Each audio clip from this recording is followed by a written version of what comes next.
Atom Egoyan vient de recevoir le prix de la réalisation artistique du gouverneur général du Canada. Pour souligner cet honneur, nous vous présentons une entrevue impromptue réalisée lors du Festival du nouveau cinéma. Atom Egoyan nous parle de sa vision de réalisateur.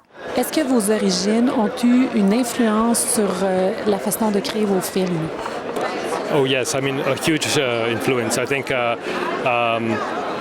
it feeds through everything I do, you know, because I think when you come from another place, you're always thinking about how you're constructed, but being Armenian especially has a very strong bearing on my worldview, you know. Lequel de vos films avez-vous préféré réaliser et pourquoi? The one I'm most proud of is Ararat, I think, but it's not maybe my best film. I mean, I think there's films like Exotica and Sweet Hereafter, but Ararat I'm really proud to have made. It was a very important film for me to make, and it was very meaningful. Est-ce que vous préférez réaliser vos propres scénarios ou ceux de d'autres auteurs? Yeah, it's a big question for me. I mean, when you're writing and you're producing and directing your own work, it's a different form. You know, it's and because my scripts are very unusual, I think I'm very aware that I'm using my talent in a different way. I feel much more vulnerable. I feel it's much more personal. But I was talking about this with Francois actually. Sometimes it's very pleasurable to direct someone else's material as well, that you feel more that you're outside of it and that you could bring something.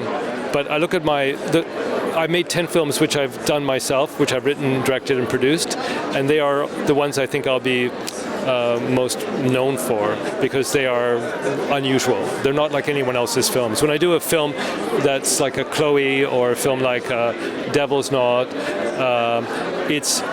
I'm always thinking there's someone else who might be able to do this. But when I make my own, I know it's mine, like it's clear. En terminant, quel conseil donneriez-vous à de jeunes réalisateurs? Well, it's very easy to encourage now because it's so, we have the access to technology. I mean, it's very, you know, everyone can make films, but really it's important to understand storytelling. It's important to read novels. It's important to see theater, to understand what the nature of drama is. Because it's so easy to make films, but we have to understand what the language is. And we have to be able to educate ourselves in everything that's gone before. So to watch great films and to study them. There's a lot of a rush for people to make films very quickly now, but to really invest yourself in this amazing art form, you have to understand everything that's gone before. Even if you're not a film student, you make yourself a student of drama. Merci, M. Egoyan, pour cette entrevue.